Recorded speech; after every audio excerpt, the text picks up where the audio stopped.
Clip number 53۔ اس میں آپ انشاءاللہ عز و جل قرآن پاک کی سورہ بقرہ کی آیت نمبر 157 سے لے کر 160 کی تلاوت، ترجمہ اور تفسیر قرآن صراط الجنان سنیں گے۔ بسم اللہ الرحمن الرحیم۔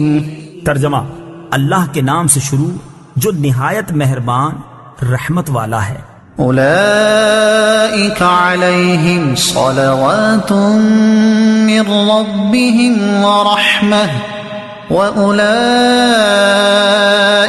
هُمُ الْمُهْتَدُونَ۔ ترجمہ: یہ وہ لوگ ہیں جن پر ان کے رب کی طرف سے درود ہیں اور رحمت، اور یہی لوگ ہدایت یافتہ ہیں۔ اولئک علیہم صلوات من ربہم ورحمہ، یہ وہ لوگ ہیں جن پر ان کے رب کی طرف سے درود ہیں اور رحمت۔ صبر کرنے والے اللہ تعالیٰ کے محبوب ہوتے ہیں، ان کے لیے بخشش اور ہدایت و رحمت ہے۔ ان الصفا والمروة من شعائر الله فمن حج البيت او اعتمر فلا جناح عليه ان يطوف بهما ومن تطوع خيرا فإن الله شاكر عليم۔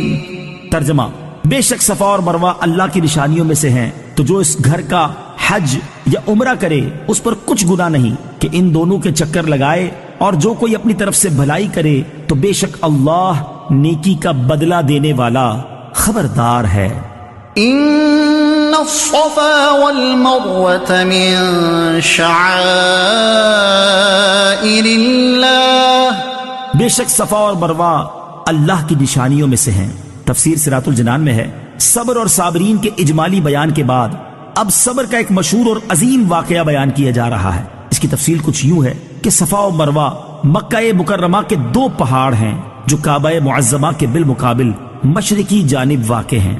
حضرت حاجرہ رضی اللہ تعالی عنہا اور حضرت اسماعیل علیہ السلام نے ان دونوں پہاڑوں کے قریب اس مقام پر جہاں زمزم کا کنواں ہے حکم الہی سے سکونت اختیار فرمائی۔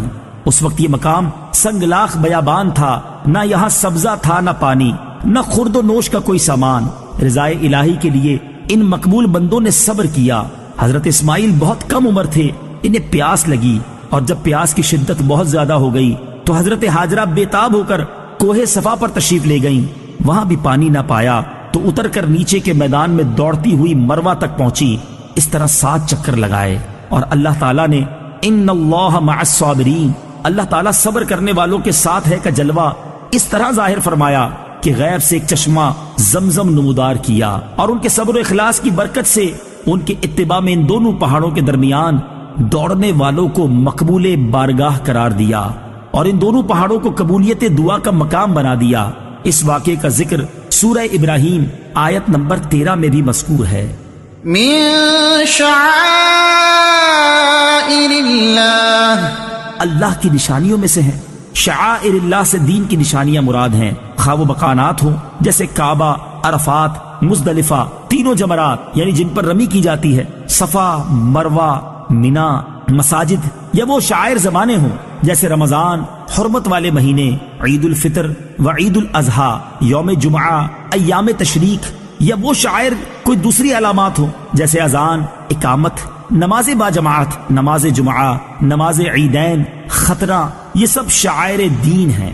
ان الذين يكتمون ما انزلنا من البينات والهدى من بعد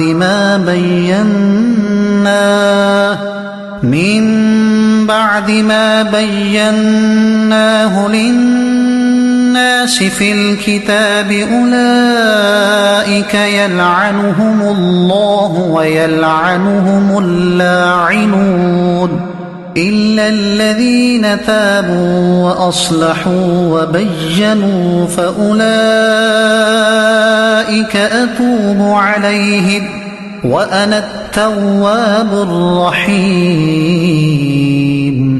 ترجمہ: بے شک وہ لوگ جو ہماری اتاری ہوئی روشن باتوں اور ہدایت کو چھپاتے ہیں حالانکہ ہم نے اسے لوگوں کے لیے کتاب میں واضح فرما دیا ہے، تو ان پر اللہ لعنت فرماتا ہے اور لعنت کرنے والے ان پر لعنت کرتے ہیں، مگر وہ لوگ جو توبہ کریں اور اصلاح کر لیں اور چھپی ہوئی باتوں کو ظاہر کر دیں تو میں ان کی توبہ قبول فرماؤں گا، اور میں ہی بڑا توبہ قبول فرمانے والا مہربان ہوں۔ ان الذين يكتمون ما انزلنا من البينات والهدى، بے شک وہ لوگ جو ہماری اتاری ہوئی روشن باتوں اور ہدایت کو چھپاتے ہیں۔ تفسیر صراط الجنان میں ہے، یہ آیت ان علماء یہود کے بارے میں نازل ہوئی جو توریت شریف کے احکام اور اس میں موجود نعت مصطفیٰ صلی اللہ تعالیٰ علیہ وسلم کی آیتیں چھپاتے تھے۔ دینی مسائل کو چھپانا گناہ ہے، خواہ اس طرح کہ ضرورت کے وقت بتائے نہ جائیں یا اس طرح کے غلط بتائے جائیں، بلکہ غلط بتانے پر تو بہت سخت وعیدیں ہیں۔ یہ دونوں گناہ علماء یہود کرتے تھے کہ حضور پرنور صلی اللہ تعالیٰ علیہ وسلم کی نعت بتاتے نہ تھے، اور زنا کی سزا بدل دیتے تھے کہ بجائے رجم کے منہ کالا کراتے تھے۔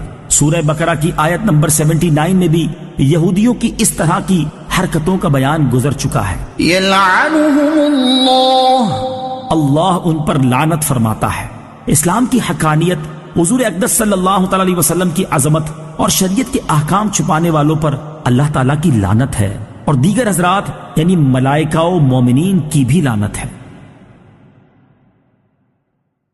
کلپ نمبر 53، اس میں آپ انشاءاللہ عز و جل قرآن پاک کی سورہ بقرہ